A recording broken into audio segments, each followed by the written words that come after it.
Hello and welcome. This is the Camera Lounge coming to you from the stable of Camera Joint, Nigeria's #1 camera store. I'm Kayode Alayande. Welcome to the show.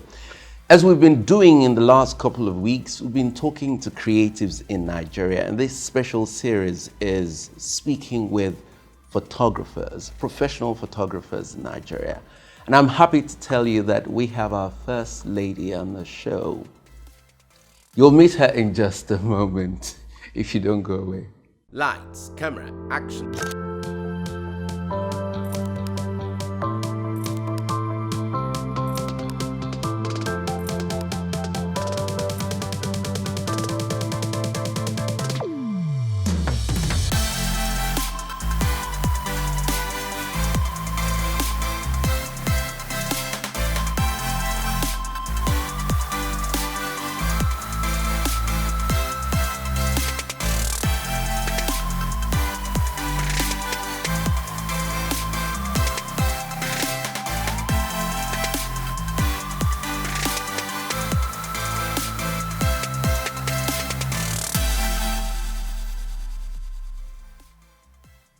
All right, so welcome back. I have with me in the studio, like I told you earlier, she's the first lady we're having on the show.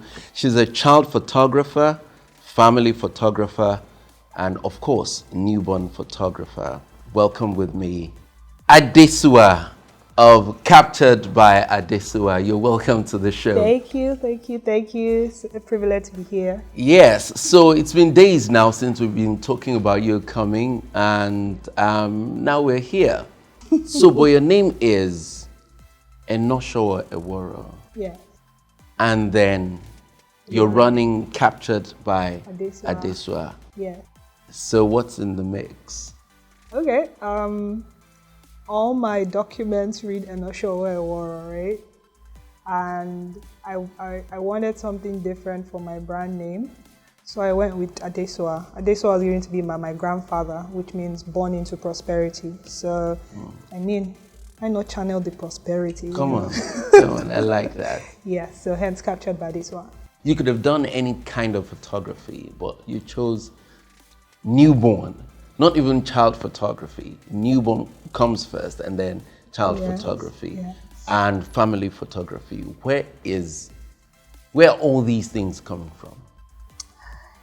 It's a build-up of a lot of interesting things, actually. Growing up, I had this love and passion for children.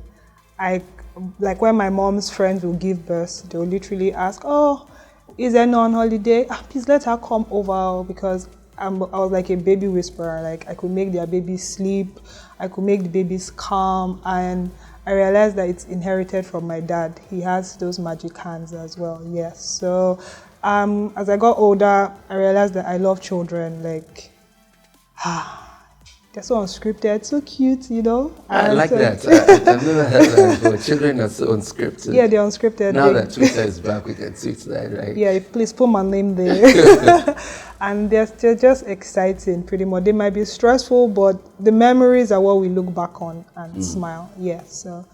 And I didn't like the ideas of events, having to ensure you're not missing a particular moment and people rushing you, we done.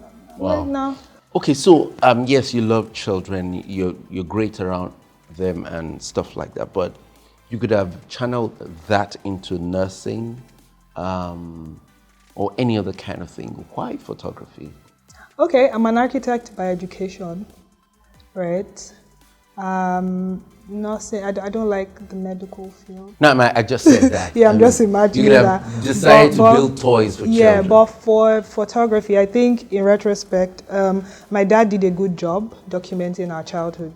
He was a photography enthusiast. He had this really cute camera. He wasn't a photographer. No, he just loved to take pictures. Yes. So he had a camera, and pretty much every step of our growing up, we had pictures. So we have them littered everywhere, but my mom has done a good job of keeping them together. So I think, this subconscious thing whereby you're not sure why you're doing something, but somehow it just plays out. Yeah. So more like captured by daddy, curated by mom.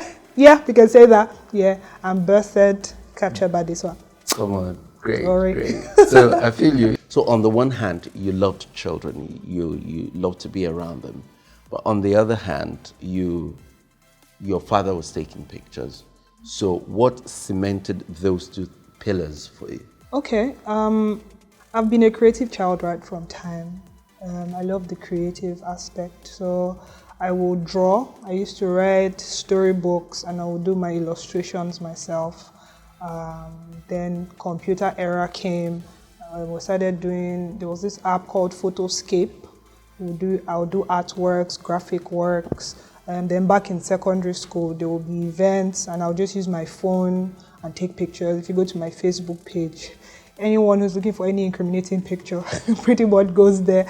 And if I pick, well, good incriminating though, like throwbacks pretty much, yes. So they would find pictures there. So I just really love the idea of documenting moments. I just love that you could want to look back on how things used to be and all you have are your pictures to remind you of things like that.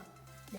At what point did it begin to look like, oh, I might not just do architecture, I might just as well be a photographer? And that would be when I was in 300 level, when I was in my industrial training. I would have to be at the office 9 to 5, but in reality 8 to 6. And you'll be at the desk doing the same thing over and over again, revising plans, doing this. It was fun, but it was too stereotyped, too rigid, too expected, too everything. And just like, nope, it can't be me. I'm not going to do early morning, enter Lagos traffic, come back tired, resume again, heck no. So I'm like, I think I might have a chance in photography. Right. I already loved photography. I already had friends doing photography. So I had them as friends, I had them as egbons. So I'm like, yeah, it has to be photography. I can't do architecture because I don't want to be in the office, because before you get the leverage of having to go to, I'm going to site today, you have to have done architecture for at least 3 years. You have to have and that path was just too slow for you. Yeah, but it wasn't that it was too slow. It was just that it was too the same thing. Routine. Yes. There are millions and hundreds of millions of Nigerians who I like photography. Perhaps 90% of them just never follow through. They have the passion, they have the talent. Some of them may have taken trainings, but they never became photographers. So what sealed it for you? What steps did you take to ensure that it was not just a passion you followed through? I had this really close friend, Damilola Onofua. He's a documentary photographer, yes. So he was pretty much like in my corner kind of person, yes. So just said, I want to start this photography thing. I said, okay, that works, that's cool. There was this other photographer, he's pretty much like, I can't say I started photography without him. That's Oniroko Femi. He was a child photographer. So my uncle, my big brother just had a baby girl, and I'm like, finally a child model for me, right? So I called him up because I saw this really amazing image he created. So let me stop you a bit. Okay. So you were clear about the fact that the kind of photography you wanted to do was child photography. Yes, I didn't do the delving into this or that, these different genres and say, these children. No, just went head on, children, family, newborn. Yes. And you didn't care about whether it was going to be lucrative or not? No, because starting it out for me was more of fun. I didn't really say, it's all about the money at that point. It was, let's build the awareness, let parents know that, this is something you should do because it's worth a lifetime, right? So we do pro bono shoots, especially in church, my church people, God bless them. So I was, your baby is so cute, can I take you a picture? You do photo shoot, okay. So they'll bring their kids, I'll take some in church, I'll invite them over, okay, let's take a picture at my space, and things like that. So from then, creating content, having a portfolio to show people this is what you can achieve, yes. So, and news went wild, getting the right people to shoot, offering the right people a cool shoot, and they're like, okay, no problem. How much is it? Oh, it's a gift, ma. Oh, really? It's a gift? Yes, okay.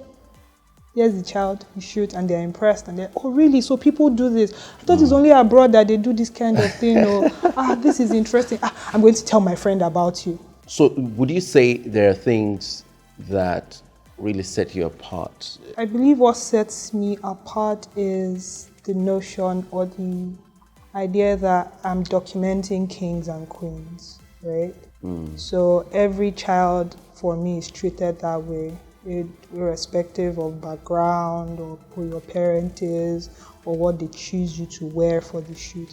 I just go with the mindset that you're a king, you're a queen. So I'm doing my best to portray royalty, elegance, class, so that when you look upon it years to come, you're like, oh, this auntie was getting me. I read somewhere where, people were commenting about your work and saying that Adesuwa has a way she handles children and she seems to understand them and all of that. Tell me about that whole process. Okay, so I'm here today being prim and proper, but in real life, I'm a goofball. With children, I tell people that you can't be a boss because they are the boss at that point. You can't be prim and proper, you have to be goofy. Like if you see someone playing with a child, you'll be wondering, is this person high? Like you're making sound, blah, blah, blah, blah. And you're like, hey, good job. And you're like, okay. So it's pretty much bringing yourself to their level, right? And for me is understanding that a child is acting a certain way for a reason. So you have to come down to their level, especially the older kids, maybe toddlers and the preteens also. They want to trust you pretty much. And I think for older people too, there's a level of trust you want to get before you feel vulnerable. So for kids, they want to feel that they trust you. So how do you trust somebody? Somebody that you feel, oh, you can relate with that person, yes. So a typical session, the child comes in, they're not used to the space, so they're probably holding on to their parents. They don't want to touch the floor. So you make the atmosphere ready for them, put their favorite cartoon. So before sessions, we ask, oh, what does your child like? Favorite cartoon, favorite thing, favorite sound. So what they are coming in, that sound is on. So they're, oh, okay, first step, comfortable. We tell them bring their toys along, just in case they just need things that are familiar. So when we get in and we meet them, the goofiness begins. You're like, hello, cutie, high five, and they're looking at you, and you just have to show them, oh, trust me. So either I give their parent a high five, and they say, okay, my daddy likes you. Okay, my mommy likes you. That's some child psychology there. Yeah, I guess so. Okay. So give me a high five, he's still skeptical. So maybe daddy takes the child's hand and, okay, give auntie a high five. Okay, that works. Start bringing toys, you start dancing, you start gesticulating pretty much. That takes time, doesn't it? Let's give top 30 minutes for a child who is very close to their parents. 30 minutes for a child close to their parents? No, give 1 hour. But for a child who is not too clingy but also still expressive, maybe 20 minutes in between. So while we're doing that, we're also setting up. So the child is seeing what is going on. Then you're putting props on the set. And the child starts scrolling on their own there because you're enticing the child. Yeah. But you've sort of built the bubble of trust. So we have the team also. I said, look, not only me. So my assistant, oh yeah, go and play your own also. Yeah. So they'll do little play because I'm the one behind the camera. So I can't do the playing as well. So the assistant has to, yeah. So they do the goofing around. In fact, there was a shoot I had and the child was very clingy to my assistant. They were like, you're seeing boyfriend, though, because she didn't want to leave him at all. Like, if anybody's making her laugh and if she's not laughing, once he just turns and she just sees it, she's like, these children. So they know fine people. Okay. So pretty much just letting them trust you and yeah. Yeah, I was going to ask this though. Have you ever had a child that I didn't trust us? Like it's just all these sweet nothings that they just didn't work. And did it get you to the edge of fear that you were not going to be able to deliver? Yes, definitely. I'm trying to remember one. I wish someone can show me a picture of someone, of one child. But the one I will remember very vividly was when I pretty much just started. So the mom was outside the country. So she gave me her brief, oh, this is what she wants, and told me the grandparents are going to bring the child over for the shoot. I said, okay. Now that I know, thank God, if not for that experience, I wouldn't have put some certain things in structure for my business. So the grandmother comes with the grandfather and brings about five cousins, brings 2 aunties, and brings a nanny into my small space. So everywhere was so rowdy, and so because the child is also seeing so many familiar faces that she knows, then a lot of unfamiliar faces. So it was, I'm pretty much sure now that it was just all scrambled up in the child's mind. Yeah. So we'll put her on the set, she would wail, and I'm like, Jesus Christ, what's going on? So we'll bring her out of the set and she will be laughing. Hey, we'll take her back to the set and she will cry. We had to bring her juice. We had to take pictures of her in the juice, with the juice there, to the point that I had... Branded juice. Yes. So to the point that it got so bad that I was just like, well, I think we started that shoot by 9, and as at 2 p.m. we hadn't gotten through to her. So I put her in the car with her nanny. 9 to 2 p.m. 9 a.m. to 2 p.m. What? Yeah, yes. So I remember that I had to put her in the car with her nanny, and we drove around the estate, around the area, because I was like, the mother is not around. She won't understand that. But as this was going on, the child is one thing, but when you also keep adults in this in that situation from 9 to 2, were they cooperative? Well, the adults, they were entertained, gave them chops, munching. And the grandma, I think, if I remember correctly, she was already getting worried, like, let us forget this shoot. But I think she called the mom, and mom said, I paid money for this shoot, so it has to happen. If she needs to sleep and wake up, let that happen. So I remember that was when we took her around, and coming back, she slept in the car. And I think as soon as we got into the studio, she just woke up and started crying again. Wow. That I was at that point panic, like I don't know what to do again. I mean, if somebody's money was not on the line, I'll be like, please, people should come and go home. I'm done. But the mom already had an idea of what she wanted to see and things like that. But I think we changed the set because I'm like, we can't continue on this set. So we changed the set, and the grandma said, oh, the mommy wants her cousins to take pictures with her. I looked with a crying child. I'm like, mommy, it won't be possible. And she's like, that's what she said though. So I said, okay, no problem. We brought out the kids. At that point, I was exhausted. Grandma is even exhausted. So I brought out the kids. We took a picture. And by the time the kids left the set, she started smiling. That was your moment. I'm like, why didn't they shoot behind the beginning? And like I said, we were already tired. So I wasn't even particular about what my light was looking at that time. Just like, she's smiling, okay, let's shoot. And I think at that time, it was probably almost 5 o'clock already. So the parents had to go. I think they were coming for quite a distance. So they're like, they just have to wrap it up.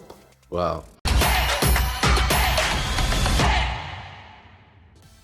Yeah. Okay, so in the last few years, I see that child photography has gone, several notches higher. You're talking about props, you're talking about costumes and stuff like that. This prop thing, I believe there's a props industry now, right? Yeah. So how do you manage these things? So with props, it's by the idea you have or I have. Well, every project pays for the props. Yes, and some projects are paid for the future ones. You just buy props not even knowing when you would use it because you just feel like it will come in handy. By instinct, like, yes, exactly. I must need this someday. Yeah, so With props, in fact, some of my colleagues, we've told ourselves, this year we're not buying props. All lies, because you see this really cute thing and you're like, it's so cute and tiny. Just imagine the child post on it like this or like this, and you're like, I'm gonna get bam, it. You bought it. Yes, you bought it. So it's a never-ending game, because you want your images to look different. You want your style to keep evolving. So you need to keep purchasing over time. All right. So how do you also, scale up your technical competence in this? I'm constantly feeding myself. How? Workshops, by associating with the right group of people and researching pretty much. Right. So I remember there was a time Adesuwa Eworo was at my space and I was editing a picture and he says, "Oh, this is nice." He said, "But there's a problem." A whole bio telling you there's a problem. There must be a problem. He said, "It looks very Nigerian." I'm like, he said, "I can see that you follow a lot of Nigerian content. If you want to, you need to separate yourself. You need to separate yourself. You need to feed for." I'm like, okay. So from there I knew, you can't just sit down on Instagram feeds alone. That was pretty much in the earlier years. So I started being intentional. So I wasn't now following just child photographers anymore. So I wasn't following just Nigerian photographers. So you look for international photographers. You're looking for portrait photographers. You're looking for art. I'm looking for art-related photographers. Picking a bit of this, sort of merging it together, because there's something that I'm seeing that I want to depict, right? So yes. Recently, I went for Big H's workshop, Follow the Light. Big H doesn't shoot children. So people are like, Adesuwa, what are you going to do there? I'm like, it's beyond just that. And coming back, people can see that there's this difference in my work. Yes. So it's knowing that you have a value to give and people expect that value. So you have to put in the sacrifice. You have to make the sacrifice. If it means you becoming friends with a Big H, how do you do that? I could have picked up my phone and just called him, but it's the sacrifice of attending his workshop. He says, there's a level of interest this person wants, and one way or the other, you find yourself in his space. If it means you gifting a colleague you admire, a senior colleague, something. I mean, people are very sentimental. So if I send you a journal, you remember that, and Adesuwa gave me a journal. So it's finding the right association, finding a way to get into their space. Child photography, equipment or props? Props. Wow. So what percentage of your revenue do you put into props? I don't have an account officer, so I cannot say. So I cannot categorically tell you that. Well, give me a sense. On a scale of 1 to 100, I would say maybe 60, 70. So I can imagine that you have a very large prop store. Yes. Who sorts that out for you? Because, I mean, it can be so convoluting. Like, we used this prop like in February 3 years ago. Where is it? I have the best team of young students. Two of them recently got admission into University of Lagos. So I was pretty much stuck. Like, I'll call, "Hello, T. You know that background we use for this shoot? Hey, where is it?" Say, "Okay, ma, check this corner, check this thing." So they do pretty much the inventory. So I created the system of, let's keep such things here, keep such things there. My team really helps me out on that. There is also the importance of being able to partner with other people in doing certain projects. So recently you were part of a national project. It's called Wazobia. Tell us about that. It was very impromptu, right? I think we shot few days to independence. That's how impromptu it was. So earlier in the year, I didn't have the idea. I was just thinking, it would be nice to put out an independence-related picture, right? And from there, ideas started building up. What was coming more to me was unity. I just knew there was a need to get it done. If it was for that season, I do not know. If it was for seasons to come, I do not know. But I just knew I had to get it done. I just called up a parent and said, "Oh, Ma, I'm trying to work on this project. It's rather impromptu.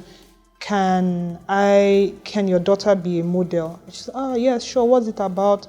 So I told her what it was about, the necessity to foster unity and hope, because people look at Nigeria and say there's no hope, and so nothing good can come out of Nigeria. And taking my sister by her word to her Uber driver recently, she says, "Oh, the Uber driver is like, oh, nothing good can come out of Nigeria." And she's like, "Yes, that's what people said about Jesus until something good came out of Nazareth. So there's still hope." Wow. Yeah, so glory. So, Wow. so it took a long time, but something good still came out. So I called my team, rallied everyone, got a friend who's a poet to write out a script pretty much for me. And I think there was one line, it said, "Hope is not lost, only hidden in our dreams." And it was about that time then the whole NSAS thing started, and we could suddenly see the unity.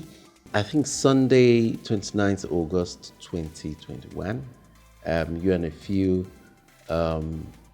child photographers, newborn and child photographers got together. So, yes. I feel stalked, guys. I'm happy I got the right. Yeah. I got the response I wanted. Okay, so it's not like I'm stalking. No, I get, that. just Wow. teasing, But it's just interesting that a sub-niche group of professionals are coming together. What was all that about? So I'm very keen on growth, and I noticed that in the photography industry, there's a lot of individualistic mentality where people just want to do things on their own. In silence. They don't want someone to come and steal your lighting technique or your camera setting. And it's little drops of water that make a mighty ocean, yes? So we'll start small. So let's start with the child photographers, my genre. So, like I said, I'm a people person. So people tease me that, who don't you know? Because I'm constantly reaching out to add value to the next person. Not necessarily because I want to take, but because I know that there's something I can offer. I think there's this saying or this ideology that the grave is where a lot of talent, a lot of resources are. So if I go to the grave today and all those ideas just go with it, what's the point? So let's just dispense everything. So hence the child photographer hangout. People say retainerships are good for business, and I know that you have quite a bit. How, in your years of practice, would you say if a photographer does this and does this, you're most likely going to have a sustainable business? Follow up and communication. Expatiate. Making your client feel special. But how do you strike a balance between making them feel special and sucking up to them? You know, it's a very thin line, isn't it? Well, for me, it's just me being me, like I said. So making them feel special is something that I saw my parents do for everyone, especially my mom. She's like a people person, so I saw her really make everyone who comes into the house feel special. So it's something that translated into business for me. So let them go back home with an experience, pretty much, right? So, so there's the during the session and after the session experience. So it's once you're done with the session, send for selections. Most of the time it's birthdays, right? So send for selections, they select, you deliver it. It's now, sending a celebratory message. Make them feel like, she thought of my child today, she thought of us today. If there are special holidays in the year, send them a message. Out of the blues, pop up a message. Just follow up, just communicate. Pretty much still keeping your name in their heart. Subconscious. Yes. Not because we don't want them to go to other people, which we don't, but because we want them to feel special. So we'll take a break now. When we come back, we'll see what's in Adesuwa's bag.